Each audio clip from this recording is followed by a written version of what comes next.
Les 7 travaux du pape François. Sono due realtà totalmente diverse. Qui sivi nomeni postuli Francisco. De la dégradation écologique et de la inclusion. Depuis son élection surprise il y a 7 ans, François mène de front tous les grands chantiers qu'aucun pape au XXe siècle n'avait osé ouvrir en si peu de temps. Autant de réformes qui bousculent non seulement l'Église, mais aussi l'idée que beaucoup se font du catholicisme et qui parfois suscitent de fortes oppositions. Nicolas Senez, correspondant permanent du quotidien La Croix au Vatican, raconte comment le pape du peuple et des pauvres s'emploie à modeler un nouveau visage de l'Église catholique. Dans ce 6e épisode, le pape rencontre les Indiens de la forêt amazonienne. Combattant pour la sauvegarde de la planète, il appelle à de nouveaux modes de vie et l'Église à une révolution culturelle. La petite ville de Puerto Maldonado n'a rien d'une capitale régionale. Une trentaine de rues en ciment, bordées d'habitations de briques et de brocs, là où les eaux sombres de la rivière Tambopata se jettent dans le Rio Madre de Dios. C'est pourtant ici, au cœur de l'Amazonie péruvienne, que François est venu, ce 19 janvier 2018, lancer la réflexion pour le synode qu'il a convoqué sur l'Amazonie. Dans un petit stade couvert, plein à craquer, ils sont des dizaines d'Indiens en tenue traditionnelle et grandes plumes colorées à l'accueillir au rythme des danses traditionnelles.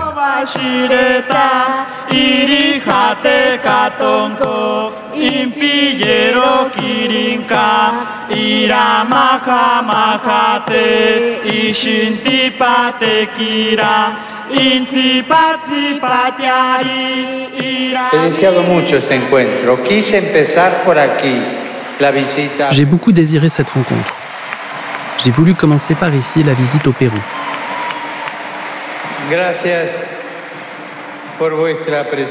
Merci de votre présence et de nous aider à voir de plus près, dans vos visages, le reflet de cette terre. Un visage pluriel, d'une diversité infinie et d'une énorme richesse biologique, culturelle et spirituelle. Permettez-moi, une fois encore, de dire « Loué sois-tu, Seigneur, pour cette œuvre merveilleuse de tes peuples amazoniens et pour toute la biodiversité que ces terres renferment. » Ce cantique de louange s'interrompt quand nous écoutons et voyons les blessures profondes que portent en eux l'Amazonie et ses peuples.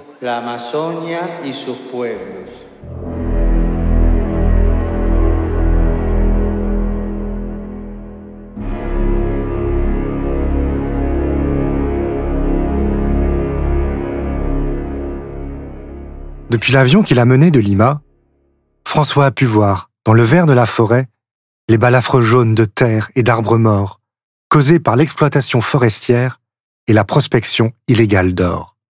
Les Indiens qui témoignent devant lui le disent sans ambages. Ils sont une gêne pour tous ceux qui veulent exploiter la forêt et font tout pour qu'ils disparaissent. S'ils rejettent l'idée du « bon sauvage » et refusent l'idée de faire de leur culture l'idéal d'un état naturel, voire une espèce de musée, François se pose en défenseur de leur mode de vie. L'Amazonie, outre qu'elle constitue une réserve de biodiversité, est également une réserve culturelle que nous devons sauvegarder face au nouveau colonialisme, lance-t-il. Les travaux préparatoires du synode mettront en évidence le buen vivir qui caractérise le mode de vie des peuples d'Amazonie. Un bien vivre qui se traduit par une vie en harmonie avec soi-même, avec la nature, avec les êtres humains et avec l'être suprême, où personne n'est exclu et où se forge un projet de vie en plénitude. En 2015, François avait publié son encyclique Laudato Si sur la sauvegarde de la maison commune, où il développait, déjà, le concept de sobriété heureuse. Plus qu'une encyclique verte, c'est pour le pape un texte social, où il veut aller plus loin que la seule intégrité des écosystèmes. Il faut oser parler de l'intégrité de la vie humaine, de la nécessité d'encourager et de conjuguer toutes les grandes valeurs, insiste-t-il, regrettant la disparition de l'humilité chez un être humain enthousiasmé malheureusement par la possibilité de tout dominer sans aucune limite. Pour lui, cela ne peut que finir par porter préjudice à la société et à l'environnement. D'où cette saine humilité, cette sobriété heureuse dont il se fait le chantre. Une écologie intégrale implique de consacrer un peu de temps à retrouver l'harmonie sereine avec la création, à réfléchir sur notre style de vie et sur nos idéaux, à contempler le Créateur qui vit parmi nous et dans ce qui nous entoure, dont la présence ne doit pas être fabriquée, mais découverte, dévoilée. Soulignant à l'envi que tout est lié, son encyclique, qui arrive en pleine réflexion avant les accords de Paris sur le climat, insiste aussi beaucoup sur le nécessaire dialogue entre l'Église et l'humanité. Si nous prenons en compte la complexité de la crise écologique et ses multiples causes, nous devrons reconnaître que les solutions ne peuvent pas venir d'une manière unique d'interpréter et de transformer la réalité. Il est nécessaire d'avoir aussi recours aux diverses richesses culturelles des peuples, à l'art et à la poésie, à la vie intérieure et à la spiritualité. Si nous cherchons vraiment à construire une écologie qui nous permette de restaurer tout ce que nous avons détruit, alors aucune branche des sciences et aucune forme de sagesse ne peut être laissée de côté, la sagesse religieuse non plus, avec son langage propre. Face à la culture du déchet, qui détruit l'homme comme la création et qu'il n'a de cesse de brocarder, François est un fervent promoteur de la culture de la rencontre, dont il dessinait les contours en juillet 2015 au Paraguay, dans un discours faisant une large part à l'improvisation. Le dialogue présuppose et exige que nous cherchions cette culture de la rencontre, c'est-à-dire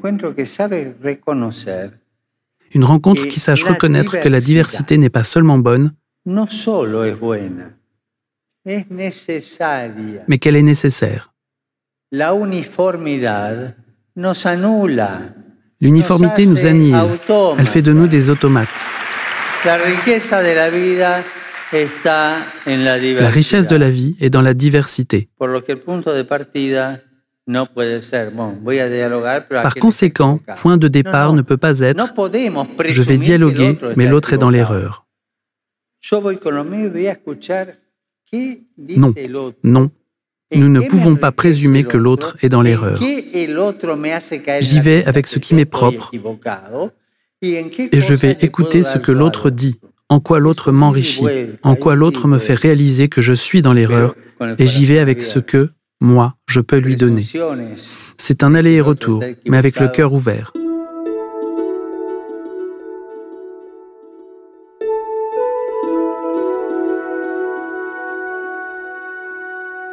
Bien sûr, pour François, dialoguer n'empêche pas d'être solidement ancré dans son identité, comme il l'avait expliqué lors de sa visite historique, en avril 2017, à l'université Al-Azhar, une des plus hautes autorités de l'islam sunnite. Il y décrivait les 3 orientations qui, pour lui, doivent guider tout dialogue. Le devoir de l'identité, le courage de l'altérité, la sincérité des intentions. Il dovere dell'identità, il primo. Le devoir d'identité, car on ne peut pas bâtir un vrai dialogue sur l'ambiguïté ou en sacrifiant le bien pour plaire à l'autre. Le courage de l'altérité, car celui qui est différent de moi, culturellement et religieusement, ne doit pas être vu et traité comme un ennemi, mais accueilli comme un compagnon de route, avec la ferme conviction que le bien de chacun réside dans le bien de tous. La sincérité des intentions, car le dialogue, en tant qu'expression authentique de l'humain, n'est pas une stratégie pour réaliser des objectifs secondaires, mais un chemin de vérité qui mérite d'être patiemment entrepris pour transformer la compétition en collaboration.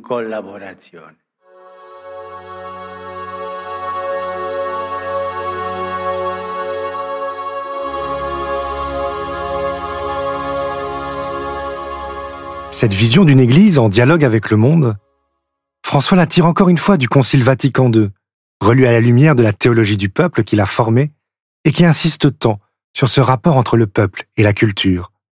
Dans un monde devenu multipolaire et multiculturel, François a conscience de la diversité des cultures dans lesquelles l'Évangile est invité à s'incarner. C'est ce qu'il expliquait dans un petit livre sur l'évangélisation paru début 2020. Comment imaginer que la foi puisse se transmettre comme une espèce de transplantation de l'organisation d'un pays dans un autre, d'une situation dans une autre, s'y interroge-t-il.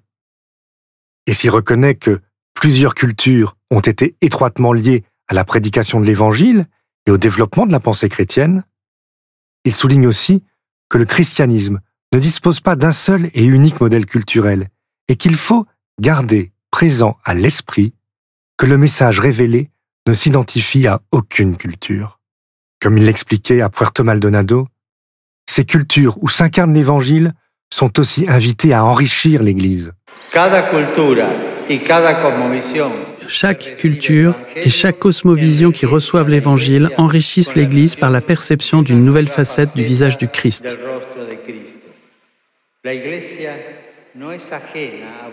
L'Église n'est pas étrangère à votre situation et à vos vies. Elle ne veut pas être étrangère à votre mode de vie et à votre organisation.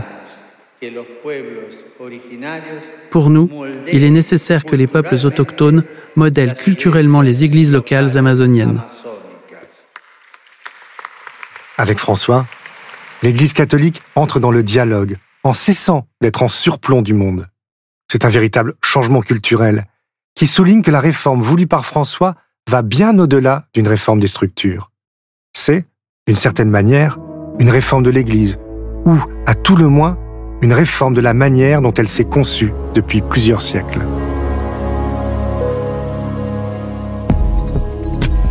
Rendez-vous au prochain épisode pour la suite de ce récit. Dans le 7e et dernier épisode, Nicolas Senez nous raconte comment le pape s'est trouvé confronté au scandale des abus sexuels lors de son voyage au Chili et sa volonté d'en finir avec des siècles d'abus de pouvoir dans l'Église. Les 7 travaux du pape François, un podcast original à écouter sur l'ensemble des plateformes, sur le site et l'appli La Croix.